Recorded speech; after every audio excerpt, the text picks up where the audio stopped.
Judah and Tamar. About this time, Judah left home and moved to Adullam, where he stayed with a man named Hurrah. There he saw a Canaanite woman, the daughter of Shur, and he married her. When he slept with her, she became pregnant and gave birth to a son, and he named the boy Er. Then she became pregnant again and gave birth to another son, and she named him Onan. And when she gave birth to a third son, she named him Shelah. At the time of Shelah's birth, they were living at Zib. In the course of time, Judah arranged for his firstborn son, to marry a young woman named Tamar. But was a wicked man in the Lord's sight, so the Lord took his life. Then Judah said to Er's brother Onan, "Go and marry Tamar, as our law requires of the brother of a man who has died. You must produce an heir for your brother." But Onan was not willing to have a child who would not be his own heir. So whenever he had intercourse with his brother's wife, he spilled the semen on the ground.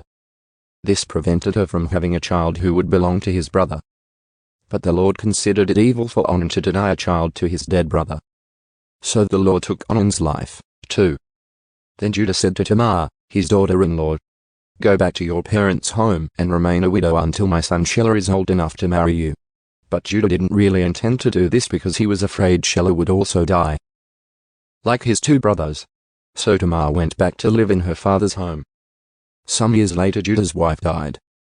After the time of mourning was over, Judah and his friend Hurrah the Adullamite went up to Timnah to supervise the shearing of his sheep. Someone told Tamar, "Look, your father-in-law is going up to Timnah to shear his sheep." Tamar was aware that Shelah had grown up, but no arrangements had been made for her to come and marry him. So she changed out of her widow's clothing and covered herself with a veil to disguise herself. Then she sat beside the road at the entrance to the village of Enaim, which is on the road to Timnah. Judah noticed her and thought she was a prostitute, since she had covered her face. So he stopped and propositioned her. "Let me have sex with you," he said, not realizing that she was his own daughter-in-law. "How much will you pay to have sex with me?" Tamar asked. "I'll send you a young goat from my flock," Judah promised. "But what will you give me to guarantee that you will send the goat?" she asked. "What kind of guarantee do you want?" he replied. She answered, "Leave me your identification seal and its cord and the walking stick you are carrying." So Judah gave them to her. Then he had intercourse with her, and she became pregnant. Afterward she went back home, took off her veil, and put on her widow's clothing as usual. Later Judah asked his friend Hurrah the Adullamite to take the young goat to the woman and to pick up the things he had given her as his guarantee. But Hurrah couldn't find her. So he asked the men who lived there, "Where can I find the shrine prostitute who was sitting beside the road at the entrance to Enaim?" "We have never had a shrine prostitute here," they replied.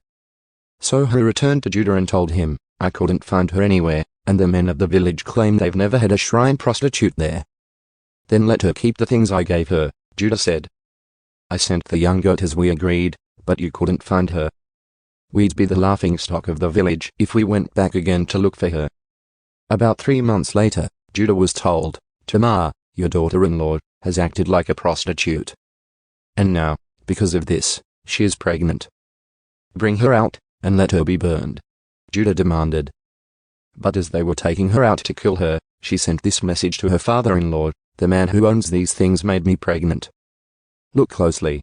Whose seal and cord and walking stick are these?"